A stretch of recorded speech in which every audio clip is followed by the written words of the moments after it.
இதெல்லாம் பண்ணாலே வந்து சனீஸ்வரன் வந்து ஓரளவுக்கு திருப்தி ஆகிடுவார். அதை தாண்டி இன்னும் ஏதாவது உங்களுக்கு வேணும்னா நான் வேணால் ஒரு ஸ்லோகம் ஒன்று சொல்கிறேன், அது கேட்டுக்கோங்க. அதை டெய்லி ஒரு 108 தடவை சொல்லலாம்.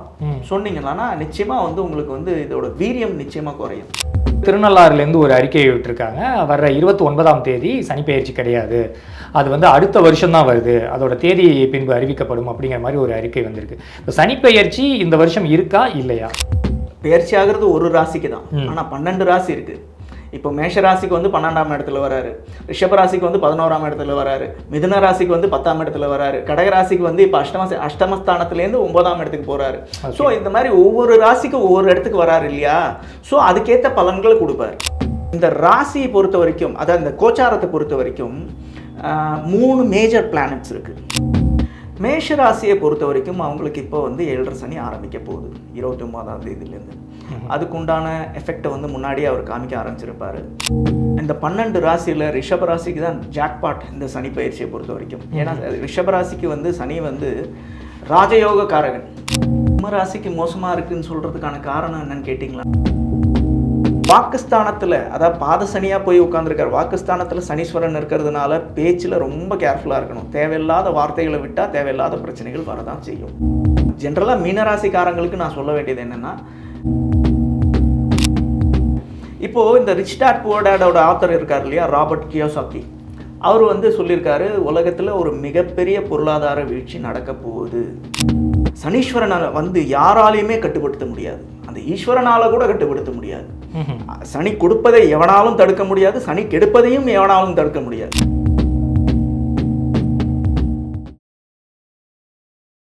நியூஸ் டைம் நேயர்களுக்கு அன்பான வணக்கம்.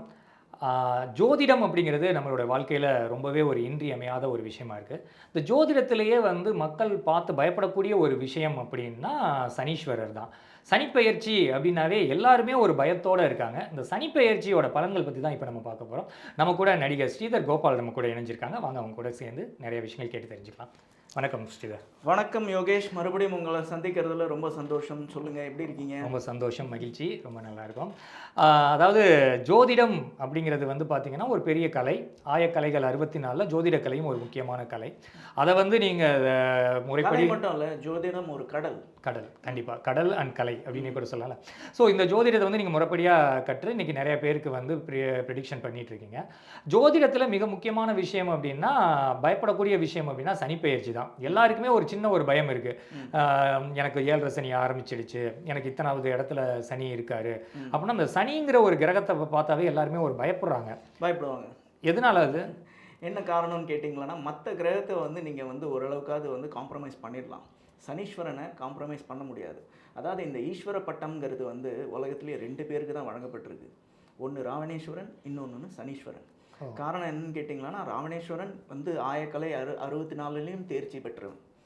சனீஸ்வரனை வந்து யாராலையுமே கட்டுப்படுத்த முடியாது, அந்த ஈஸ்வரனால் கூட கட்டுப்படுத்த முடியாது. சனி கொடுப்பதை எவனாலும் தடுக்க முடியாது, சனி கெடுப்பதையும் எவனாலும் தடுக்க முடியாது. ஸோ இந்த சனீஸ்வரனை காம்ப்ரமைஸ் பண்ணுறதுன்றது வந்து சாதாரண விஷயம் கிடையாது. அது பண்ண முடியாது. அப்படிங்கிற பட்சத்தில் கொஞ்சம் பேட் டைம் வரும் அப்படின்னு நினைக்கிறவங்களுக்கு வந்து கொஞ்சம் பயம் வரதான் செய்யும். அதனால தான் சனி வந்து இஸ் அ டீச்சர், ஆக்சுவலி ஒரு ஜட்ஜ். அவர் வந்து அந்த கர்மாக்கு ஏற்ற மாதிரி, உங்கள் கர்ம வினைகளுக்கு ஏற்ற மாதிரி அதை கொடுக்க வேண்டியதை கொடுத்துருவார். நல்லதாக இருந்தாலும் குறைய பிச்சுட்டு கொடுத்துருவார், பனிஷ்மெண்ட்டாக இருந்தாலும் அதையும் வந்து கொடுக்க வேண்டியதை கொடுத்துருவார். இல்லை, ஒரு புறம் இந்த விஷயம்லாம் போயிட்டு இருக்கு. சனிப்பெயர்ச்சி வரப்போது, சனிப்பெயர்ச்சிக்கான பலன்கள்லாம் பார்த்துட்டு இருக்காங்க. ஆனால் சமீபத்தில் வந்து திருநள்ளாறுலேருந்து ஒரு அறிக்கையை விட்டுருக்காங்க. வர்ற 29ஆம் தேதி சனிப்பெயர்ச்சி கிடையாது, அது வந்து அடுத்த வருஷம் தான் வருது, அதோட தேதி பின்பு அறிவிக்கப்படும் அப்படிங்கிற மாதிரி ஒரு அறிக்கை வந்திருக்கு. இப்போ சனிப்பெயர்ச்சி இந்த வருஷம் இருக்கா இல்லையா? சனிப்பெயர்ச்சி இந்த வருஷம் இருக்குது. அது வந்து வாக்கிய பஞ்சாங்கப்படி அவங்க சொல்லிட்டு இருக்காங்க. நாம் பார்க்குறது திருக்கணித பஞ்சாங்கம். திருக்கணித பஞ்சாங்கம்ன்றது வந்து திருத்தப்பட்ட கணிதம் அப்படின்னு சொல்லுவாங்க. அது வந்து ஒரு 50 வருஷத்துக்கு முன்னாடி வந்து நடந்த விஷயம். ஓகேவா? எல்லா அஸ்ட்ராலஜர்ஸும் எல்லா சாஃப்ட்வேர்லையும் நீங்கள் இப்போ பார்த்தீங்கன்னா திருக்கணித பஞ்சாங்கப்படி தான் வந்து இருக்கும். உங்களுக்கு ஒருத்தரோட date of birth, time of birth, place of birth போட்டிங்களன்னா அவங்களோட ஜாதகம் வந்து திருக்கணித பஞ்சாங்க முறையில் தான் வரும். முண்டைன் அஸ்ட்ராலஜி பார்க்கும்போது, முண்டைன் அஸ்ட்ராலஜினா ஒரு நாட்டுக்கோ ஒரு ஸ்டேட்டுக்கோ ஒரு இல்லை ஒரு பெரிய இந்த உலகத்துக்கோ பார்க்கும்போது நம்ம வந்து வாக்கிய பஞ்சாங்கப்படி பார்க்கலாம். அது கோவில்கள்லாம் வாக்கிய பஞ்சாங்க முறைப்படி தான் வந்து அந்த பூஜைகள்லாம் பண்ணுவாங்க. சனி பெயர்ச்சிக்கு உண்டான பூஜைகள்லாம் அப்போ தான் பண்ணுவாங்க. சனி பெயர்ச்சி மட்டும் இல்லை, எல்லா பெயர்ச்சிகளுக்கும். பட் நம்ம வந்து ஒரு இண்டிவிஜுவலுக்கு பார்க்கும்போது திருக்கணித பஞ்சாங்கம் தான் எக்ஸாக்டாக இருக்குது அப்படிங்கிறது தான் உண்மை. அது பல எல்லா அஸ்ட்ராலஜர்ஸும் ஒத்துக்கிட்டாங்க. நிறைய பேருக்கு அது கரெக்டாகவும் இருக்குது. ஸோ அது நம்ம ஸோ அப்போ 29ஆம் தேதி சனி பயிற்சி கன்ஃபார்மாக இருக்குது, நிச்சயமாக இருக்குது. இந்த சனி பயிற்சிங்கிறது என்ன மாதிரி இதில் நடக்கும்? இப்போ ஒவ்வொருத்தங்களுக்கும் ஒவ்வொரு சனின்னு சொல்கிறாங்க, கண்டக சனி, ஏழரை சனி அப்படிங்கிற மாதிரி ஒவ்வொரு ராசிக்கு ஒரு மாதிரி இருக்கும். இப்போது சனி வந்து பெயர்ச்சி ஆகிறது ஒரு ராசிக்கு தான், ஆனால் 12 ராசி இருக்குது. இப்போ மேஷ ராசிக்கு வந்து 12ஆம் இடத்துல வராரு, ரிஷப ராசிக்கு வந்து 11ஆம் இடத்துல வராரு, மிதுன ராசிக்கு வந்து 10ஆம் இடத்துல வராரு, கடக ராசிக்கு வந்து இப்போ அஷ்டமஸ்தானத்துலேருந்து 9ஆம் இடத்துக்கு போகிறாரு. ஸோ இந்த மாதிரி ஒவ்வொரு ராசிக்கு ஒவ்வொரு இடத்துக்கு வராரு இல்லையா? ஸோ அதுக்கேற்ற பலன்களை கொடுப்பாரு. இதையும் தாண்டி அந்த ஜாதக கட்டங்கள் பொறுத்து சில மாற்றங்கள் இருக்கும் தானே? ஜாதக கட்டம், நம்ம பிறப்பு ஜாதக கட்டம் தசாபுக்திங்கிறது வேற. இந்த சனி பெயர்ச்சி, அதாவது வந்து இந்த பெயர்ச்சிகள் அப்படிங்கிறது வந்து வேறு. பெயர்ச்சிகள் வந்து எப்போவுமே தசாபுக்தி தான் எக்ஸாக்டாக ஒரு 80% 80 to 85% வந்து அக்யூரேட்டாக நீங்கள் வந்து ஒரு ஜாதகத்தை ப்ரெடிக்ட் பண்ணணும்னா ஃபுல் கட்டத்தை பார்க்கணும், அவங்க தசாபுக்தியை பார்க்கணும், அந்த அந்த நட்சத்திர எந்தெந்த கிரகங்கள் எந்தெந்த நட்சத்திர கால் வாங்கியிருக்கு, அந்த கிரகத்தோட பவர் என்ன, நவாம்சத்தில் எப்படி இருக்குது, 16 டிவிஷனல் சார்ட் எப்படி இருக்குது, இது எல்லாத்தையுமே பார்க்கணும். ஓகே. பட் இந்த ராசியை பொறுத்த வரைக்கும், அதாவது இந்த கோச்சாரத்தை பொறுத்த வரைக்கும் 3 மேஜர் பிளானட்ஸ் இருக்குது. சனீஸ்வரனாக இருக்கட்டும், அடுத்தது வந்து குரு பகவானாக இருக்கட்டும், ராகு கேதுவாக இருக்கட்டும். இந்த 3 பெயர்ச்சிகள் வந்து மேஜர் பிளானட்ஸ். ஸோ இந்த பெயர்ச்சிகள் மட்டும் வந்து ரொம்ப முக்கியத்துவம் வாய்ந்ததாக பார்க்கப்படுது ஜோதிட சாஸ்திரப்படி. காரணம் என்னன்னு கேட்டிங்களான்னா, இந்த 3 பெயர்ச்சிகள் வந்து ரொம்ப ஸ்லோவாக மூவ் ஆகக்கூடிய பிளானட். அதாவது வந்து குரு வந்து ஒரு வருஷத்துக்கு ஒரு தடவை மூவ் ஆகாரு, ராகு கேது வந்து 1.5 வருஷத்துக்கு ஒரு தடவை வந்து ஒரு ராசிலேருந்து இன்னொரு ராசி கட்டத்துக்கு மூவ் ஆவாங்க. சனீஸ்வரன் வந்து 2.5லேருந்து 2.25 வருஷத்துக்கு ஒரு தடவை ஒரு ராசிலேருந்து இன்னொரு ராசி கட்டத்துக்கு மூவ் ஆகும், இடம்பெயர்வார். ஸோ அதனால் இந்த 3 பிளானட்ஸோட பெயர்ச்சி வந்து ரொம்ப முக்கியத்துவமாக கருதப்படுது. இப்போ இந்த வருகிற அடுத்தடுத்த மாதங்களில் வரிசையாக சனி பயிற்சி, குரு பயிற்சி, ராகு கேது பயிற்சின்னு வருது அப்படிங்க. ஸோ இந்த மாதிரி அடுத்தடுத்து நிகழ்கிறதுனால ஏதாவது உலக அளவில் அல்லது மக்களுக்கு ஏதாவது பிரச்சனைகள் அது மாதிரி ஏதாவது? இல்லை, நான் உங்ககிட்ட ஏற்கனவே சொல்லியிருக்கேன்னு நினைக்கிறேன். அதான் வந்து இந்த 6 கிரகங்கள் ஒன்றா வருது. ஆமாம், இந்த மார்ச்லேருந்து மே மாதத்துக்குள்ள 5 கிரகங்கள் வந்து மீன ராசியில் ஒன்று சேர்றாங்க. மீன ராசின்றது வந்து காலபுருஷ தத்துவத்துக்கு 12ஆம் இடம். 12ஆம் இடம்ங்கிறது வந்து விரயஸ்தானம். விரயஸ்தானம்னா என்ன? Loss, house of loss. House of லாஸ்ங்கிறப்போ இந்த நேரத்தில் உலக அளவில் பெரிய அளவில் ஒரு பொருளாதார வீழ்ச்சி வந்து நடக்கிறதுக்கான வாய்ப்புகள் இருக்குது. அது ஆல்ரெடி ஆரம்பிச்சிருச்சு. இன்னும் வந்து அது அக்ரிவேட் ஆகும், இன்னும் அதிகரிக்கும். இந்த வருஷம் பூரா அது இருக்கும். பொருளாதார தாக்கம் இருந்துகிட்டே இருக்கும். ஆமாம், பொருளாதார வீழ்ச்சியினுடைய அந்த தாக்கம் வந்து இருந்துகிட்டே இருக்கும். இப்போ நீங்கள் சொல்கிறீங்களா அந்த காலபுருஷ தத்துவம் அப்படிங்கிறது வந்து அந்த கட்டங்கள் தானே சொல்கிறீங்க? இப்போ மேஷம் 1, ரிஷபம் 2, அது மாதிரி வந்து 12வது இடம் மீனம் இருக்குது. அதுதான் காலபுருஷ தத்துவம்னு சொல்கிறீங்க. அதே மாதிரி மீன ராசியை வந்து கடல்னு சொல்லுவாங்க. கடலில் வந்து ஒரு மிகப்பெரிய கொலாப்ஸ் நடக்கிறதுக்கான வாய்ப்புகள் இருக்குது. ஓஹோ, ஏதாவது கப்பல் போக்குவரத்தில் அல்லது கப்பல் போக்குவரத்தில் இல்லை, அது ஒரு இயற்கை பேரிடராக இருக்கலாம், இல்லை கடலில் வந்து போர் நடக்கக்கூடிய சம்பவமாக இருக்கலாம். அந்த மாதிரி ஏதாவது ஒரு விஷயம் நடக்கிறதுக்கான வாய்ப்புகள் நிறைய இருக்குது. இப்போ இந்த சனிப்பெயர்ச்சி பலன்கள் பற்றி வரலாம்.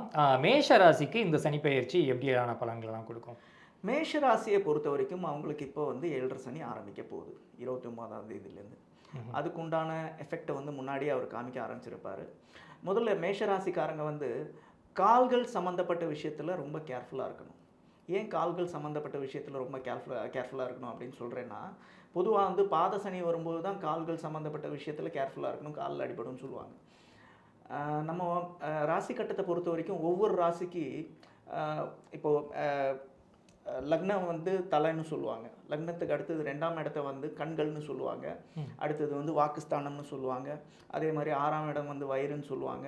ஸோ இந்த மாதிரி ஒவ்வொரு ராசி கட்டத்துக்கும் ஒரு பாட்டு இருக்குது. அதே மாதிரி இந்த 12ஆம் இடம்ங்கிறது வந்து காலை குறிக்குது, தலையில் ஆரம்பிச்சு காலில் முடிகிற மாதிரி. அதான் வந்து காலபுருஷ தத்துவப்படி 12ஆம் இடத்துக்கு வந்து சனீஸ்வரன் வராரு. மேஷ ராசிக்காரங்களுக்கு 7.5 சனி ஆரம்பிக்குது. நீங்கள் நிறைய மேஷராசிக்காரங்களை கேட்டு பாருங்கள், விசாரிச்சு பாருங்கள், கால் சம்மந்தப்பட்ட விஷயங்களில் ஏதாவது ஒரு பிரச்சனைகளை ஃபேஸ் பண்ணியிருப்பாங்க. அதில் ரொம்ப கேர்ஃபுல்லாக இருக்கணும், ஃபர்ஸ்ட் திங். அதுக்கடுத்தது வந்து 2ஆம் இடத்துல இருக்கிற குரு வந்து 3ஆம் இடத்துக்கு போகிறாரு. அதான் வந்து ஆல்ரெடி விரயஸ்தானத்துக்கு சனி வராரு, ஆல்ரெடி ராகுவும் இருக்காரு. இப்போ 2ஆம் இடத்துல, அதாவது தனஸ்தானத்தில் இருந்த குரு வந்து 3ஆம் இடத்துக்கு ஷிஃப்ட் ஆகி போகிறாரு. அப்படி இருக்கும் பட்சத்தில் ஃபினான்ஸ், அதே மாதிரி இன்வெஸ்ட்மெண்ட்ஸ் இந்த நேரத்தில் பண்ணுறதெல்லாம் வந்து ரொம்ப கேர்ஃபுல்லாக இருக்கணும். அதெல்லாம் வந்து லாஸில் முடியறதுக்கான வாய்ப்புகள் நிறைய இருக்குது. ஸோ அதில் ரொம்ப கேர்ஃபுல்லாக இருக்கணும். அதே மாதிரி இளைய சகோதரம், அதான் வந்து யங்கர் பிரதராக இருக்கட்டும், யங்கர் சிஸ்டர்ஸாக இருக்கட்டும், அவங்க கூடலாம் வந்து நல்ல ரிலேஷன்ஷிப் இருக்கிறதுக்கான வாய்ப்புகள் இல்லை. 3ஆம் இடத்துல குரு போய் உட்கார்றதுனால ஒரு மன வருத்தமான சூழல், அந்த மாதிரி விஷயங்கள்லாம் நடக்கிறதுக்கான வாய்ப்புகள் நிறைய இருக்குது. அதே மாதிரி நல்ல விஷயம்னு சொன்னால், இப்போ அவங்களுக்கு பாசிட்டிவான விஷயம்னு கேட்டிங்கன்னு வச்சுக்கோங்களேன், இப்போ ஃபாரின் அப்ராட் ஆப்பர்ச்சுனிட்டி தேடி நிறைய பேர் வெயிட் பண்ணிட்டு இருந்திருப்பாங்க இல்லையா, அவங்களுக்குலாம் இந்த டைமில் கிடைக்கிறதுக்கான வாய்ப்புகள் இருக்குது. ஆனால் அங்கே போனாலும் இங்கே என்ன மென்டல் ப்ரெஷர் ஃபேஸ் பண்ண வேண்டி இருக்குமோ அது அங்கே ஃபேஸ் பண்ணுவாங்க. பட் அந்த ஆப்பர்ச்சுனிட்டி கிடைக்கிறதுக்கான வாய்ப்புகள் நிறைய இருக்குது. இந்த 12 ராசியில் ரிஷப ராசிக்கு தான் ஜாக்பாட் இந்த சனி பயிற்சியை பொறுத்த வரைக்கும். ஏன்னா ரிஷப ராசிக்கு வந்து சனி வந்து ராஜயோக காரகன், தர்ம கர்மாதிபதின்னு சொல்லுவாங்க. அதாவது கேந்திர திரிகோணாதிபதின்னு கூட சொல்லுவாங்க. 9க்கும் 10க்கும் உடையவன், பாக்யஸ்தானத்துக்கும் கர்மஸ்தானத்துக்கும் உடையவன். அப்பேற்பட்டவன் 11ஆம் இடத்துக்கு லாபஸ்தானத்துக்கு வரான் அப்படின்னா நிச்சயமாக வந்து இதுவரையிலும் அவங்க ஃபேஸ் பண்ண எல்லா பிரச்சனைகள்ல இருந்தும் விடிவு காலம் அவங்களுக்கு கிடைக்க போகுது. அதாவது வந்து பிஸ்னஸில் இருக்கிறவங்களும் சரி, இதுவரையிலும் கடன் தொல்லையில் ஃபேஸ் பண்ணிட்டு இருந்தவங்களாம் சரி, இதுவரையிலும் வந்து வேலை செஞ்சுட்டு எனக்கு ப்ரமோஷன் கிடைக்கல, பதவி உயர்வு கிடைக்கல, அப்புறம் வந்து இந்த சம்பள உயர்வு கிடைக்கல அப்படின்னு சொல்லி புலம்பிகிட்டு இருந்தவங்களுக்கும் சரி, எல்லா விதத்துலேயும் வந்து ரிஷபராசிக்கு நல்லது தான் நடக்க போகுது. மோரோவர் மே மாதத்துக்கு அப்புறமா தன்னுடைய ராசியிலிருந்து 2ஆம் இடத்துக்கு குரு வந்து பயிற்சி ஆகிறாரு. அப்படி இருக்கும் பட்சத்தில் வீட்டில் சுபகாரியங்கள் நடக்கிறதுக்கான வாய்ப்புகள் நிறைய இருக்குது. ஸோ இதுவரையிலும் கல்யாணம் ஆகாத இருந்தவங்க, அதே மாதிரி குழந்தை பாக்கியம் இல்லாமல் இருந்தவங்க, இவங்க எல்லாருக்குமே வந்து எல்லா விதத்துலேயும் பாசிட்டிவான ரிசல்ட்ஸ் கிடைக்கிறதுக்கான வாய்ப்புகள் நிறைய இருக்குது. ஸோ ரிஷபராசியை பொறுத்த வரைக்கும் ஜாக்பாட் தான். சூப்பர். ஸோ இந்த சனி பயிற்சியிலே வந்து அதிக பலன் கிடைக்க போகிறவங்க ரிஷபராசிக்காரங்க தான். கன்ஃபார்ம். மிதுன ராசிக்கு இந்த சனி பயிற்சி எப்படி இருக்கும்? மிதுன ராசியை பொறுத்த வரைக்கும் மிதுன ராசி வந்து ஆக்சுவலி 10ஆம் இடத்துல ஆல்ரெடி ராகு இருக்கார். இப்போ சனியும் வராரு 29ஆம் தேதிக்கு அப்புறமா. வரும்பொழுது 10ல் பாவி இருந்தால் நல்லதுன்னு சொல்லுவாங்க. ஸோ அப்படி இருக்கும் பட்சத்தில் 10ஆம் இடம்ங்கிறது வந்து தொழில் ஸ்தானம். தொழிலில் வந்து இதுவரையிலும் அவங்க ஃபேஸ் பண்ணிட்டு இருந்த நிறைய தடைகளெல்லாம் உடச்சி எறிஞ்சிட்டு வருவாங்க. ஓகே, நிறைய தடைகள் இதுவரையிலும் நிறைய ஃபேஸ் பண்ணியிருப்பாங்க. அஷ்டம சனி முடிஞ்சிருந்தால் கூட அதுக்கப்புறமா கூட ஓரளவுக்கு பெட்டராக இருந்திருக்குமே தவிர பெஸ்ட்டுன்னு சொல்ல முடியாது. தொழில் ரீதியாக எல்லா விதத்துலேயும் அவங்களுக்கு வந்து எல்லாத்தையும் உடச்சி எறிஞ்சிட்டு வருவாங்க. ஃபஸ்ட் விஷயம். பட் மே மாதத்துக்கு அப்புறமா வந்து குரு வந்து அவங்களோட ராசிக்கு பெயர்றார். ராசியில் போய் உட்கார்றதுனால மென்டல் ப்ரெஷர்ஸ் வந்து கொஞ்சம் ஜாஸ்தி கொடுப்பார். என்னதான் வந்து தொழிலில் வந்து முன்னேற்றம் இருந்தாலும், பிரச்சனைகள்லேருந்தெல்லாம் வெளியில் வந்தாலும், மென்டல் ப்ரெஷர் மீன்ஸ் அதாவது வந்து குடும்ப ரீதியான பிரச்சனைகள், எதிரி ரீதியான பிரச்சனைகள், கடன் ரீதியான பிரச்சனைகள், இதெல்லாம் கொடுக்கறதுக்கான வாய்ப்புகள் நிறைய இருக்குது. ஸோ அதில் ரொம்ப கேர்ஃபுல்லாக இருக்கணும். மெயினாக வந்து ஃபேமிலி ரிலேஷன்ஷிப் இது சம்மந்தப்பட்ட விஷயங்களில் வந்து ரொம்ப கேர்ஃபுல்லாக இருக்கணும். மெயினாக குரு உட்கார்ற இடத்த விட குரு பார்க்குற இடத்துக்கு தான் வந்து பவர் ஜாஸ்தின்னு சொல்லுவாங்க. அவர் உட்காந்து 7ஆம் இடத்தை பார்க்குறாரு. 7ஆம் இடம்ங்கிறது வந்து கலத்திரஸ்தானம். அதனால் ஃபேமிலி லைஃப்பில் இருக்கிறவங்க ரொம்ப கேர்ஃபுல்லாக இருக்கணும். ரொம்ப பொறுமையாக எது இருந்தாலும் ரொம்ப பொறுமையாக ஹேண்டில் பண்ணி போகிறது நல்லது. காலம் முழுவதும் கஷ்டப்படுற ராசி கடக ராசி அப்படிங்கிறாங்க. ஸோ இந்த கடக ராசிக்காரங்களுக்கு இந்த சனி பயிற்சி யார் சொன்னது காலம் முழுவதும்? இல்லை, கடக ராசிக்காரங்களாம் அப்படி தான் சொல்லியிருக்காங்க. காலம் முழுவதும் நாங்கள் கஷ்டப்பட்டுட்டே இருக்கோம் அப்படிங்கிறாங்களே. கிடையாது. கடக ராசிக்காரங்களை பொறுத்த வரைக்கும் அவங்க வந்து ரொம்ப எமோஷ்னல். அது ஒரு நீர் ராசி அப்படிங்கிறதுனால ரொம்ப எமோஷ்னலாக இருப்பாங்க. எப்போவுமே எந்த கடகராசிக்காரங்களையும் நீங்கள் பார்த்தீங்களானாலும் சரி, சந்தோஷமாக இருந்தாலும் 100% இருக்கும், வருத்தமாக இருந்தாலும் 100% இருக்கும், கோபமாக இருந்தாலும் 100% இருக்கும், வெறுப்பாக இருந்தாலும் 100% இருக்கும். Highly emotional. ஸோ அதனால் அவங்க அப்படி சொல்லிப்பாங்க. அப்படிலாம் ஒன்றும் கிடையாது. எல்லா ராசியும் ஒரே மாதிரி தான். அது அந்த அந்த கோச்சார ரீதியாக அவன் அந்த பிளானை டிரான்சிட்டுக்கு ஏற்ற மாதிரி என்ன நடக்குதோ அதுதான் நடக்க போகுது. ஓகேவா? இப்போ கடகராசியை பொறுத்த வரைக்கும் அவங்க அஷ்டம சனி ஃபேஸ் பண்ணிட்டு இருந்தாங்க. எல்லா விதத்துலேயும் 360 டிகிரிஸில் எல்லா பிரச்சனையும் ஃபேஸ் பண்ணியிருப்பாங்க. ஃபேமிலி ரீதியாக, தொழிலில், அதுக்கப்புறம் வந்து எதிரி மூலமாக கடன் தொல்லைகள் எல்லாத்தையுமே ஃபேஸ் பண்ணியிருப்பாங்க. ஈவன் ஹெல்த் இஷ்யூஸ் எல்லாத்தையுமே ஃபேஸ் பண்ணியிருப்பாங்க. அதுலேருந்து ஒரு விடிவு காலம் அவங்களுக்கு நிச்சயமாக கிடைக்குது. பட் மே மாதத்துக்கு அப்புறமா ராகு வந்து திரும்ப அஷ்டமஸ்தானத்துக்கு வராரு. ராகு அஷ்டமஸ்தானத்துக்கு வரும் பொழுது ஹெல்த்தில் கொஞ்சம் கேர்ஃபுல்லாக இருக்கணும். ஃபஸ்ட்டு விஷயம். ரெண்டாவது விஷயம் வந்து இந்த ஸ்கின் சம்மந்தப்பட்ட டிசீசஸ் வரதுக்கான வாய்ப்புகள் இருக்குது, வயிறு சம்மந்தப்பட்ட டிசீசஸ் வரதுக்கான வாய்ப்புகள் இருக்குது. அதில் கொஞ்சம் கேர்ஃபுல்லாக இருந்துக்கணும். அப்புறம் ஃபேமிலி இஷ்யூஸ் அதில் கொஞ்சம் வந்து எல்லாத்துலேயும் வந்து கொஞ்சம் பொறுத்து போய் ஒரு கொஞ்சம் டாலரண்ட்டாக இருக்கிறது நல்லது. இந்த சனிப்பெயர்ச்சியை பொறுத்த வரைக்கும் ரொம்ப மோசமாக இருக்க போகிறது சிம்ம ராசிக்கு தான் அப்படிங்கிற மாதிரி சொல்கிறாங்க. இந்த சனிப்பெயர்ச்சி சிம்ம ராசிக்கு எப்படி இருக்கும்? சிம்ம ராசிக்கு மோசமாக இருக்குதுன்னு சொல்கிறதுக்கான காரணம் என்னன்னு கேட்டிங்களான்னா, சிம்ம ராசிக்கு அஷ்டம சனி வருது. பொதுவாகவே இந்த கடக ராசிக்கும் சிம்ம ராசிக்கும் மட்டும் அஷ்டம சனியோ ஜென்ம சனியோ வந்தால் அதோட வீரியம் வந்து ரொம்ப அதிகமாக இருக்கும். ஏன்னா சனியினுடைய வீட்டுக்கு நேர் எதிரே இருக்கிறவங்க இவங்க 2 பேர். ஓகேவா? ஸோ அப்படி இருக்கும் பட்சத்தில் இந்த கடகராசியாக இருக்கட்டும் சிம்ம ராசியாக இருக்கட்டும் இந்த அஷ்டம சனியோ ஜென்ம சனியோ வரும்போது ரொம்ப கொஞ்சம் படுத்தல் ஜாஸ்தி தான் இருக்கும். ஆனால் இல்லை எல்லா விதத்துலேயும் ரொம்ப கேர்ஃபுல்லாக இருக்கிறது ரொம்ப முக்கியம். முதல்ல ஹெல்த்து, அடுத்தது வந்து தொழில் ரீதியான விஷயங்கள். நீங்கள் வந்து இப்போ வந்து நல்ல பீக்கில் இருக்கலாம். ஆல்ரெடி சிம்ம ராசிக்கு கொஞ்சம் ஓரளவுக்கு தான் ரொம்ப சுமாராக தான் இருக்குது டைமு. பட் இனிமேல் பட்டு இன்னும் ரொம்ப கேர்ஃபுல்லாக இருக்கணும். தொழில் ரீதியாக வந்து இந்த டைமில் வந்து வேலை போய் வீட்டில் உட்காரத்துக்கான வாய்ப்புகள்லாம் கூட இருக்குது. நான் நெகட்டிவாக சொல்கிறேன்னு நினைக்க வேண்டாம். என்ன இருக்கோ அதை சொல்கிறேன். எல்லா விதத்துலையும் நம்ம வாயை திறக்காமல் இருந்தால் நல்லது. எந்த விஷயத்துலையுமே சரி. ரோட்டில் எவனா வந்து தப்பாக வந்து நம்ம வண்டி மேலே இடிச்சிட்டு நம்மளை அசிங்கமாக திட்டிட்டு போனால் கூட நம்ம பேசாமல் போய்டுறது நல்லது. புரியுதா நான் எக்ஸாம்பிளுக்கு என்ன சொல்ல வேணுன்றது? ஏன்னா அந்த மாதிரி இருக்குது நேரம் உங்களுக்கு. மெயினாக ஹெல்த் பார்த்துக்கோங்க. அதே மாதிரி எல்லா விஷயத்துலையும் வாயை திறக்காமல் எந்த அளவுக்கு பொறுமையாக ஹேண்டில் பண்ண முடியுமோ அந்த அளவுக்கு பொறுமையாக ஹேண்டில் பண்ணுறது நல்லது. அதே மாதிரி கடன் விஷயங்கள், அதாவது வந்து இந்த மாதிரி இப்போ ட்ராப்பில் போய் மாட்டாதீங்க. கடன் வாங்குகிறேன், அகலக்கால் வைக்க வேண்டாம், பெரிய இன்வெஸ்ட்மெண்ட்ஸ் பண்ண வேண்டாம், பண்ணவே கூடாது இந்த நேரத்தில். ஸோ ரொம்ப கேர்ஃபுல்லாக இருங்க. இந்த 2.5 வருஷம் கொஞ்சம் ரொம்ப ஜாகிரதையாக இருக்க வேண்டிய நேரம். ஓகே. கஷ்டங்களை மட்டுமே அனுபவிச்சுட்டு இருக்கோம், எங்கள் வாழ்க்கையில் ஏதாவது ஒரு மாற்றங்கள் நிகழாதா அப்படின்னு ஆசைப்பட்டுட்டு இருக்கவங்க கன்னிராசி, அவங்களுக்கு இந்த சனிப்பெயர்ச்சி எப்படி இருக்கும்? எப்படி நீங்கள் வந்து எல்லா ராசியுமே இல்லை, எல்லாம் சொல்கிறத வச்சு சொல்கிறேன். ஏன்னா கன்னிராசிக்காரங்க எடுத்தாங்கன்னா வாழ்க்கை முழுவதும் கஷ்டப்பட்டுக்கிட்டே தான் இருப்பாங்க, அதுக்கான பலன்லாம் கிடையாது. கன்னிராசிக்காரங்களை பொறுத்த வரைக்கும் அவங்க வந்து பரோபகாரிகள். அவங்க வந்து மற்றவங்களுக்கு வந்து உதவுறதுல ரொம்ப ஹெல்பிங் டெண்டன்சி வந்து ரொம்ப ஜாஸ்தி உடைய ராசி வந்து கன்னிராசி. ஓகேவா? அதனால வந்து அவங்க வந்து கஷ்டம்லாம் படமாட்டாங்க.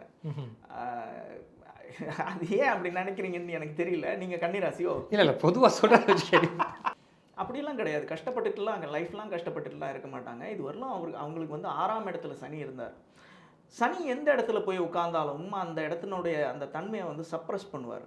அதாவது வந்து இப்போ 6ஆம் இடம்ங்கிறது வந்து ருண ரோக சத்ருஸ்தானம்னு சொல்லுவாங்க. அதாவது வந்து இந்த கடன் தொல்லைகள், நோய்கள், அப்புறம் எதிரிகள், இந்த கோர்ட்டு கேஸு இதெல்லாம் வந்து இல்லாத அளவுக்கு பண்ணிடுவார். இப்போ 7ஆம் இடத்துல வந்து உட்காந்துருக்கார், கலத்திரஸ்தானம், ரிலேஷன்ஷிப், ஃபேமிலி. ஸோ அந்த இடத்துல வந்து பிரச்சனையை கொடுப்பார். சப்ரஸ் பண்ணுவார்னா அந்த இடத்துல வந்து என்ன பிரச்சனையை கண்டக சனின்னு சொல்லுவாங்க கன்னிராசிக்கு. இப்போ 7ஆம் இடத்துல வந்து உட்கார்றதுனால அப்படி இருக்கும் பட்சத்தில் ஃபேமிலி ரீதியாக பிரச்சனைகள் வரதுக்கான வாய்ப்புகள் இருக்குது. அதை வந்து எந்த அளவுக்கு ஸ்மார்ட்டாக ஹேண்டில் பண்ண முடியுமோ அந்த அளவுக்கு ஸ்மார்ட்டாக ஹேண்டில் பண்ணாங்கன்னா அவங்க வந்து அதுலேருந்து தப்பிச்சு வெளியில் வந்துடலாம். மற்றபடி கன்னிராசியை பொறுத்த வரைக்கும் ரொம்ப மோசம்னு நான் சொல்ல மாட்டேன். ஏன்னா வந்து அவங்களுக்கு வந்து சனி வந்து 7ஆம் இடத்துக்கு தான் வந்திருக்காரு, அஷ்டமத்துக்கு வரல. கண்டக சனின்றது ஓகே தான். ஆனால் இதுவரையிலும் 9ஆம் இடத்துல இருந்த குரு வந்து 10ஆம் இடத்துக்கு வராரு. ஆனால் இதுவரையிலும் 9ஆம் இடத்துல இருந்த குரு வந்து 10ஆம் இடத்துக்கு வராரு. குரு 10ல் குரு வந்தால் பதவி பறிபோகும்னு சொல்லுவாங்க. அப்படி இருக்கும் பட்சத்தில் தொழில் ரீதியாக ரொம்ப கேர்ஃபுல்லாக இருக்கணும். இந்த நேரத்தில் வந்து தொழிலில் வந்து ஏதாவது பிரச்சனைகள் வந்தாலும் எந்த அளவுக்கு பொறுமையாக ஹேண்டில் பண்ணி போக முடியுமோ அந்த அளவுக்கு பொறுமையாக ஹேண்டில் பண்ணி போகணும். இல்லைன்னா அந்த பதவி பறி போகிறதுக்கான வாய்ப்புகள் கூட இருக்குது. ஏன்னா அந்த டிரான்சிட் படி நான் சொல்கிறேன். புதுசாக எதுவும் தொழிலெலாம் துவங்கக்கூடாது. அவங்க புதுசாக இந்த நேரத்தில் ரிஸ்க் எடுக்க வேண்டிய அவசியம் கிடையாது. புதுசாக தொழில் தொடங்க வேண்டிய நேரம் இது கிடையாது, இந்த வருஷம் கிடையாது. ஏன்னா குரு வந்து 10ஆம் இடத்துக்கு வர்றதுனால 11ஆம் இடத்துக்கு வராரு அடுத்த வருஷம். அப்போ நீங்கள் எது வேணாலும் பண்ணலாம். இந்த வருஷம் அதுக்கான நேரம் கிடையாது. ஓகே, கொஞ்சம் தள்ளி போட்டு பண்ணலாம். துலாம் ராசி, துலாம் ராசிக்கு எப்படி இருக்கும் இந்த சனி பெயர்ச்சி? துலாம் ராசியை பொறுத்த வரைக்கும் சனி வந்து இப்போது வந்து அவங்களுடைய 6ஆம் இடத்துக்கு வராரு. ஓகேவா? ஸோ துலாம் ராசி சனி வந்து 6ஆம் இடத்துக்கு வராரு. 8ல் இருந்த குரு வந்து 9ஆம் இடத்துக்கு போகிறாரு. துலாம் ராசியை பொறுத்த வரைக்கும் கூட துலாம் ராசிக்கு அதாவது ஜாக்பாட்டுன்னு நான் சொல்ல மாட்டேன், ரிஷப் ராசி அளவுக்கு நிச்சயமாக நல்லா தான் இருக்குது. ஒரு செகண்ட் ப்ரைஸ் கிடைக்கிற அளவுக்கு இருக்கா? ஆமாம், பாசிட்டிவான விஷயங்கள் தான் இருக்குது. தூர தேசத்துக்காக ட்ராவல் பண்ணுறதுக்காக வெயிட் பண்ணிட்டு இருக்கிறவங்க, அதாவது அப்ராட் ஆப்பர்ச்சுனிட்டிக்காக வெயிட் பண்ணிட்டு இருக்கிறவங்களுக்குலாம் வந்து நிச்சயமாக வந்து விடிவு காலம் இருக்கும். இதுவரையிலும் நிறைய பிரச்சனைகள் அவங்க ஃபேஸ் பண்ணியிருப்பாங்க. குரு வந்து 8ல் இருந்ததுனால, சனி வந்து 5ல் இருந்ததுனால குழந்தைங்களோட ஹெல்த்தில் கூட நிறைய பிரச்சனைகளை ஃபேஸ் பண்ணியிருக்கலாம். அதெல்லாம் கடந்து வருவாங்க. சில பேர் கோர்ட்டு கேஸு வழக்குகள் இந்த விஷயங்கள்லாம் கஷ்டப்பட்டிருப்பாங்க. அவங்கெல்லாம் அதெல்லாம் கடந்து வெளியில் வருவாங்க. கடன் தொல்லைகள்னால கஷ்டப்பட்டவங்கெல்லாம் வெளியில் வருவாங்க அதுலேருந்து. ஸோ இது வந்து அவங்களுக்கு ஒரு விடிவு காலம் தான் சொல்லுவேன். துலா ராசிக்கு நல்லா தான் இருக்குது. கொஞ்சம் மூச்சு விடுற அளவுக்கு கிடைக்கும். மூச்சு விடுற அளவுக்கு இல்லை, நான் பெட்டராகவே இருக்குது, நல்லாவே இருக்கு. நல்லா இருக்குது. நான் வந்து ரிஷபராசி அளவுக்கு ஜாக்பாட்டுன்னு சொல்லலைனாலும் நிச்சயமாக துலா ராசிக்கு நல்லா இருக்குது. விருச்சிக ராசிக்கு இந்த சனி பயிற்சி எப்படி இருக்கும்? விருச்சிக ராசிக்கு வந்து 4ஆம் இடத்துல இருந்த சனி வந்து இப்போ 5ஆம் இடத்துக்கு போகிறாரு. ஓகேவா? 4ஆம் இடம்ங்கிறது வந்து குடும்பஸ்தானம். குடும்பத்தில் வந்து இது வரைக்கும் வந்து விருச்சிக ராசியை பொறுத்த வரைக்கும் அவங்க வந்து வீட்டில் இருக்கிறத விட வெளியில் இருக்கிறது பெட்டராக இருக்குது, நிம்மதியாக இருக்கே அப்படின்ற மாதிரி யோசனை இருந்திருக்கும். அது தாண்டி இப்போ 5ஆம் இடத்துக்கு பூர்வ புண்ணியஸ்தானம்னு சொல்லுவாங்க. அந்த 5ஆம் இடத்துக்கு புத்திரஸ்தானத்துக்கு போகிறாரு. ஸோ குழந்தைங்களோட ஹெல்த்தை பொறுத்த வரைக்கும் அவங்க வந்து கொஞ்சம் கேர்ஃபுல்லாக இருக்கணும். அதே மாதிரி இத்தனை நாள் 7ஆம் இடத்துல இருந்த குரு வந்து 8ஆம் இடத்துக்கு போகிறாரு. ஸோ அவங்க ஹெல்த்லேயே கூட அவங்க ரொம்ப கேர்ஃபுல்லாக இருக்கணும். ட்ராவல் பண்ணும்போதோ எதுவாக இருந்தாலும் ரொம்ப கேர்ஃபுல்லாக இருக்கணும். 360 டிகிரிஸில் எல்லா விதத்துலேயும் பிரச்சனைக்கு ஃபேஸ் பண்ணக்கூடிய ஒரு தன்மை தான் விருச்சிக ராசிக்கு இருக்குது. அதனால் விருச்சிக ராசி கேர்ஃபுல்லாக இருக்கிறது தான் நல்லது. தனுசு ராசிக்கு எப்படி இருக்கும் சனி பயிற்சி? தனுசு ராசிக்குன்னு பார்த்தீங்கன்னு வச்சுக்கோங்களேன், தனுசு ராசிக்கு ஆக்சுவலாக வந்து 4ஆம் இடத்துக்கு வராரு. 3ஆம் இடத்துல இருந்த சனி வந்து 4ஆம் இடத்துக்கு இப்போ வந்து இந்த குடும்பஸ்தானத்துக்கு வராரு. சுகஸ்தானம்னு சொல்லுவாங்க. குடும்பத்தில் வந்து பிரச்சனைகள், சச்சரவுகள், சண்டைகள் இதெல்லாம் வரதுக்கான வாய்ப்புகள் நிறைய இருக்குது. அதே மாதிரி குரு வந்து இதுவரையிலும் 6ஆம் இடத்துல இருந்தார், 7ஆம் இடத்துக்கு பயிற்சி ஆகி போகிறார். 7ஆம் இடத்துக்கு போகும்போது நல்லது தான். ஆக்சுவலி வந்து இதுவரையிலும் ரிலேஷன்ஷிப்பில் ஃபேஸ் பண்ண பிரச்சனைகள்லாம் கடந்து வந்துடுவாங்க. கல்யாணம் நடக்காமல் திருமண தடை இருந்தவங்களுக்கெல்லாம் திருமணம் நடக்கிறதுக்கான வாய்ப்புகள் இருக்குது. அதே மாதிரி குழந்தை வரம் கேட்டு ரொம்ப நாளாக வெயிட் பண்ணிட்டு இருந்தவங்களுக்குலாம் குழந்தை பிறக்கிறதுக்கான வாய்ப்பு இருக்குது. குருவினுடைய அருள்னால நான் சொல்கிறேன். ஏன்னா வந்து குரு தானே வந்து ராசியாதிபதி தனுசு ராசிக்கு. அவர் வந்து 7ஆம் இடத்துக்கு வர்றாரு. அப்படி இருக்கும்போது நல்ல விஷயங்களை செய்வார். குடும்பத்தில் சுபகாரியங்கள் நடக்கும், இதெல்லாம் நடக்கும். பட் 4ஆம் இடத்துல சனி வர்றதுனால குடும்பத்தில் சச்சரவுகள் வராமல் இருக்கிற அளவுக்கு இவங்க மேனேஜ் பண்ணி போனால் நல்லது. அடுத்து மகர ராசி. மகர ராசிக்கு ஆல்மோஸ்ட் 7 சனி முடியுது இப்போ. ஸோ அது முடிஞ்ச பிறகு ஒரு பெரிய ரிலீஃப் இருக்கும். அவங்களுக்கு எப்படி இருக்கும் இந்த சனி பயிற்சி? மகர ராசிக்கு பார்த்தீங்கன்னா நான் 7.5 சனி முடியுது தான், உண்மை தான், நான் இல்லைன்னு சொல்லலை. பட் ஆனால் வந்து அவங்களோட 2ஆம் இடத்துக்கு மே மாதத்தில் ராகு வராரு. அதே மாதிரி 6ஆம் இடத்துக்கு குரு போகிறாரு. ஸோ ரிலீஃப் இருந்தால் மாதிரியும் இருக்கும், இல்லாத மாதிரியும் இருக்கும். காரணம் என்னன்னு கேட்டிங்களன்னா, இப்போது 7.5 சனி பாத சனி முடிஞ்சிருக்கு அவங்களுக்கு. ஆல்மோஸ்ட் அவங்க வந்து ஜென்ம சனிலேருந்து ஏற்கனவே 2.5 வருஷத்துக்கு முன்னாடியே வெளியில் வந்துட்டாங்க. ஓரளவுக்கு ரிலீவ்டாக தான் இருந்திருப்பாங்க. இன்ஃபேக்ட் சொல்லப்போனால் மகர ராசிக்கு கொஞ்சம் சரியில்லைன்னு தான் சொல்லணும். காரணம் என்னென்னு கேட்டிங்களன்னா, இந்த கடன் தொல்லைகள் ஜாஸ்தியாகிறதுக்கான வாய்ப்புகள் ஜாஸ்தி இருக்குது. அதே மாதிரி இன்வெஸ்ட்மெண்ட்ஸில் ரொம்ப கேர்ஃபுல்லாக இருக்கணும். தான் பேரில் எந்த இன்வெஸ்ட்மெண்ட்ஸும் இந்த நேரத்தில் புது இன்வெஸ்ட்மெண்ட்ஸு புது பிஸ்னஸ் ஆரம்பிக்கிறதுக்கான சரியான நேரம் இது கிடையாது. அதெல்லாம் ரொம்ப கேர்ஃபுல்லாக இருக்கணும். அதே மாதிரி குடும்பத்துலேயும் வந்து தேவையில்லாத சச்சரவுகள் வராத அளவுக்கு மேனேஜ் பண்ணிக்கிறது நல்லது. அடுத்து கும்பராசி. கும்பராசிக்கு வந்து சனி பயிற்சி கொஞ்சம் நல்லது நடக்கும் அப்படிங்கிற மாதிரி சொல்கிறாங்க. உங்களோட கணிப்புப்படி எப்படி இருக்கும்? கும்பராசிக்கு வந்து ஜென்மத்திலிருந்து அவர் வந்து பாத சனியே போயிருக்காரு, அவ்வளோதான். ஜென்மத்திலிருந்து கடந்து போகிறதுங்கிறது வந்து ஒரு விதத்தில் நல்லது தான், ஓகே, நான் இல்லைன்னு சொல்லலை. அதே மாதிரி குரு வந்து 5ஆம் இடத்துக்கு போகிறாரு. 4ஆம் இடத்துல இருந்த குரு வந்து 5ஆம் இடத்துக்கு போகிறாரு. அப்படி இருக்கும் பட்சத்தில் 2ஆம் இடத்துல சனி வராரு, 5ஆம் இடத்துல குரு போகிறாரு. அப்படிங்கும்போது குடும்பத்தில் சுப விரயம் நடக்கும். ஓகே, நல்ல விஷயத்துக்கான விரயம் நடக்கும், செலவு நடக்கும். அது எதுவாக இருந்தாலும் சரி. மெயினாக வந்து குழந்தைகள் மூலமாக சுப விரயங்கள் நடக்கிறதுக்கான வாய்ப்புகள் இருக்குது. இப்போ என்னோட பையனுக்கு கல்யாணம் ஆகலை ரொம்ப நாளாக, பொண்ணுக்கு கல்யாணம் ஆகலை ரொம்ப நாளான்னு வெயிட் பண்ணிட்டு இருக்கிறவங்களுக்கு இது வந்து கரெக்டான டைம். இந்த டைமில் வந்து கல்யாணம் ஆகிடும். ஸோ அந்த மாதிரி விஷயங்கள் நடக்கிறதுக்கான வாய்ப்புகள் இருக்குது. குழந்தைகள் மூலமாக நல்ல விஷயங்கள், சந்தோஷமான விஷயங்கள், மன நிறைவுக்கு உண்டான விஷயங்கள் இதெல்லாம் நடக்கிறதுக்கு உண்டான வாய்ப்புகள் நிறைய இருக்குது. ஸோ இருந்தாலும் வாக்குஸ்தானத்தில், அதாவது பாத சனியாக போய் உட்காந்துருக்கார் வாக்குஸ்தானத்தில் சனீஸ்வரன் இருக்கிறதுனால பேச்சில் ரொம்ப கேர்ஃபுல்லாக இருக்கணும். தேவையில்லாத வார்த்தைகளை விட்டால் தேவையில்லாத பிரச்சனைகள் வரதான் செய்யும் கும்பராசி நேயர்களை பொறுத்த வரைக்கும். மீனராசி இந்த சனிப்பெயர்ச்சின்னு டேட் வந்ததுலேருந்தே பயங்கரமாக பயமுறுத்தப்படுறதும் பயப்படுறதும் மீனராசி நேயர்கள் தான். மீனராசிக்கு என்ன ரீசன், எதுக்காக பயமுறுத்துறாங்க அப்படின்னு கேட்டிங்களா? ஆக்சுவலாக பயமுறுத்தலை, இருக்கிறத சொல்கிறாங்க. ஜென்ம சனி நடக்க போகுது, ஓகேவா? மீனராசியில் சனி வந்து உட்கார போகிறாரு. ஆல்ரெடி வந்து ராகு இருக்கார். ஓகே, ராகுவும் சனியும் ஒன்று சேர்றாங்க. அதை தாண்டி இன்னொரு 3 கிரகங்கள் ஒன்று சேர போகுது. அப்படி இருக்கும் பட்சத்தில் 5 கிரகங்கள் ஒன்று சேர்றாங்க மீனராசியில். அதாவது ராகு சனி காம்பினேஷனில். நல்லா கேட்டுக்கோங்க, இந்த மாதிரி 5 ராசிகள் தனுர் ராசியில் ஒன்று சேரும்போது தான் கொரோனா வந்தது. ஒரு அசாதாரண சூழ்நிலை உருவாகும் உலகத்துக்கே அப்படிங்கிறதுனால தான் அவளை பயமுறுத்துறாங்க. மோரோவர் மீனராசி, ஜென்ரலாக மீனராசிக்காரங்களுக்கு நான் சொல்ல வேண்டியது என்னென்னா, நீங்கள் மெயினாக ஹெல்த்தில் ரொம்ப கேர்ஃபுல்லாக இருக்கணும். அதான் வந்து இந்த வருஷம் முழுக்கவே நீங்கள் வந்து ஹெல்த்தில் ரொம்ப இந்த 2.5 வருஷத்துக்கு இந்த 2.5 வருஷத்தில் 2.5 வருஷன்றதில்ல, இந்த வருஷம் ரொம்ப கேர்ஃபுல்லாக இருக்கணும். அடுத்த வருஷத்துலேருந்து கொஞ்சம் பெட்டராகவே இருக்கும். இந்த வருஷம் ரொம்ப கேர்ஃபுல்லாகவே இருக்கணும். அதே மாதிரி பொருளாதார ரீதியாக பிரச்சனைகள் நிறைய வரதுக்கான சான்சஸ் இருக்குது. அது மட்டும் இல்லாமல் 360 டிகிரிஸில் எல்லா விதத்துலையும் பிரச்சனையை கொடுக்கறதுக்கான சான்சஸ் இருக்குது. அதாவது நான் சிம்மராசிக்கு என்ன சொன்னோன்னே அதே தான் அந்த மீனராசிக்கு சொல்கிறேன். ஏன்னா ஜென்ம சனி இல்லையா, ஜென்மத்தில் வந்து சனி உட்காரும்போது எல்லா விதத்துலையும் பிரச்சனை கொடுப்பார். மெயினாக வந்து மென்டல் ப்ரெஷர் ஜாஸ்தி கொடுப்பார். மோரோவர் இந்த நேரத்தில் உங்களுக்கு காமிச்சு கொடுத்துருவார். எவன் நண்பன் எவன் எதிரி, யார் என்ன ஏது எல்லாத்தையும் காமிச்சு கொடுத்துருவாரு. சனி வந்து ஒரு நல்ல டீச்சர் இல்லையா, ஸோ அதை காமிச்சு கொடுப்பாரு. அது கொஞ்சம் ஒரு ஹார்ஷ் வேல, ஒரு முரட்டுத்தனமான விதத்தில் கற்றுக் கொடுப்பாரு. அடிச்சு சொல்லி கொடுப்பாரு. அந்த மாதிரி நேரம் இது அவங்களுக்கு. ஸோ பயப்பட வேண்டிய அவசியம் இல்லை. ஓகே, கேர்ஃபுல்லாக இருக்கிறது நல்லது, அவ்வளோதான். சூப்பர். ஸோ 12 ராசிகளுக்கும் ரொம்ப சிறப்பாக சொல்லியிருக்கீங்க சனிப்பெயர்ச்சி. இப்போ ஓவரால் இந்தியாவுக்கு இந்த சனிப்பெயர்ச்சி எப்படி இருக்கும்? ஓவரால் இந்தியாவுக்குன்னு பார்த்தீங்களே வச்சுக்கோங்களேன், அதாவது ஓவரால் முதல்ல உலகத்தை பொறுத்த வரைக்கும் இந்த சனி பெயர்ச்சி வந்து ஆக்சுவலாக ராகு சனி ஒன்றா சேர்ந்து இந்த 5 கிரகங்கள் ஒன்றா சேர்கிறது வந்து இந்த ஒரு 3-4 மாதம் வந்து ஒரு அசாதாரண சூழ்நிலையை உருவாக்கும். நிச்சயமாக சொல்கிறேன், பொருளாதார ரீதியாக ஒரு அசாதாரண சூழ்நிலையை உருவாக்கும். நான் லாஸ்ட் இயர் செப்டம்பர்லேருந்தே நான் சொல்லிட்டு இருக்கேன், தங்கம் வந்து 10,000 தொடுன்னு. இன்றைக்கி நீங்கள் பார்த்தீங்கன்னா ஆல்மோஸ்ட் 8,300 8,200 சம்திங் ஏதோ இருக்குது.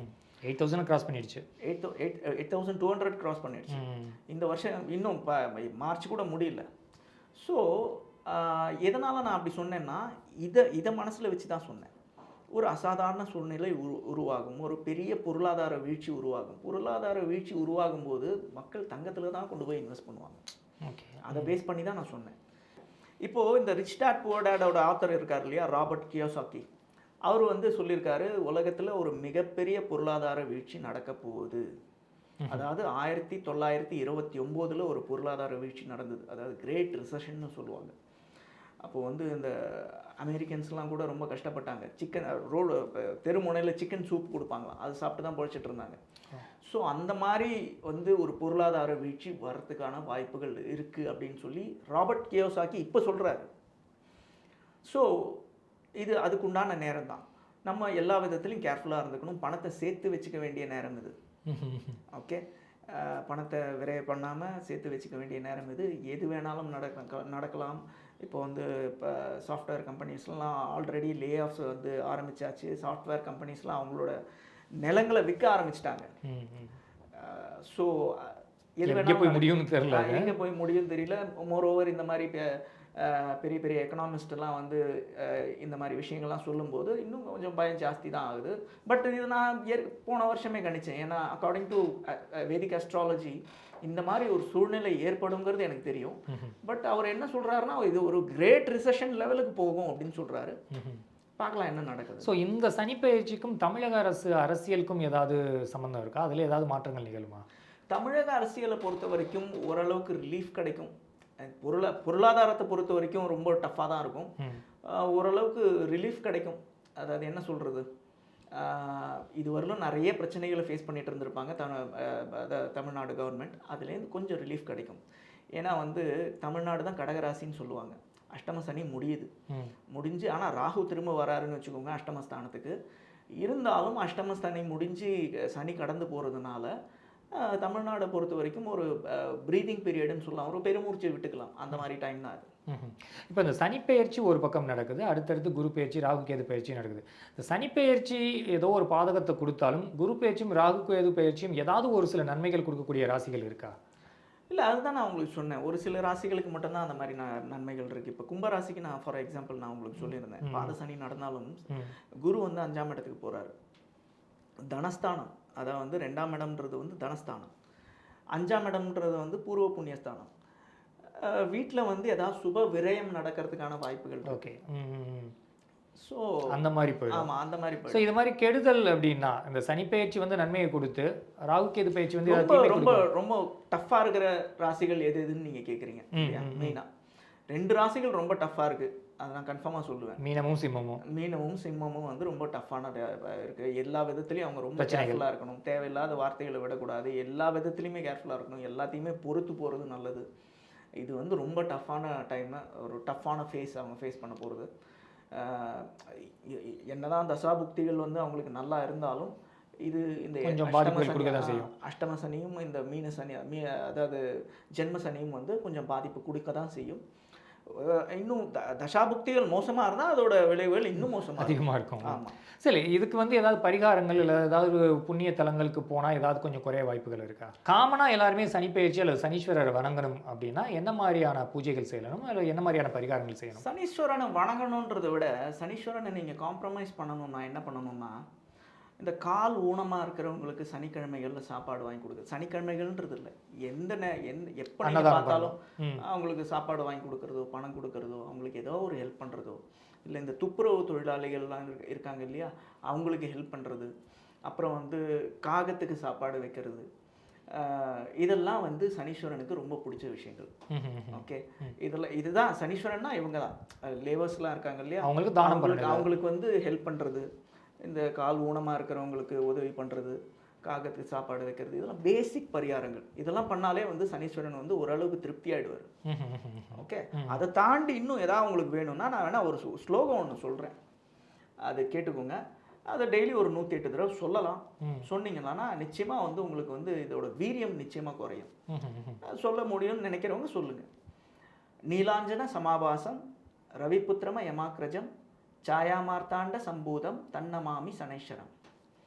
இது வந்து சனியினுடைய காயத்ரி. இது வந்து டெய்லி ஒரு 108 தடவை சொல்லுங்கள். சொன்னீங்கன்னா நல்லது. ஸோ இந்த மீனராசி சிம்மராசிக்காரங்களாம் ரொம்ப பயத்தில் இருந்தாலும் இந்த ஸ்லோகத்தை வந்து ஒரு 108 முறை சொல்லலாம். நான் சொன்ன இந்த பேசிக் பரிகாரங்கள், ரொம்ப அடிப்படையான பரிகாரங்கள் சனீஸ்வரனுக்கு. சனீஸ்வரன் வந்து குளிர்ந்துருவார் இதை செஞ்சீங்கன்னா அப்படிங்கிற மாதிரி விஷயங்கள்லாம் சொன்னேன் இல்லையா, அதெல்லாம் செய்யலாம். ஓகே, ரொம்ப மகிழ்ச்சி.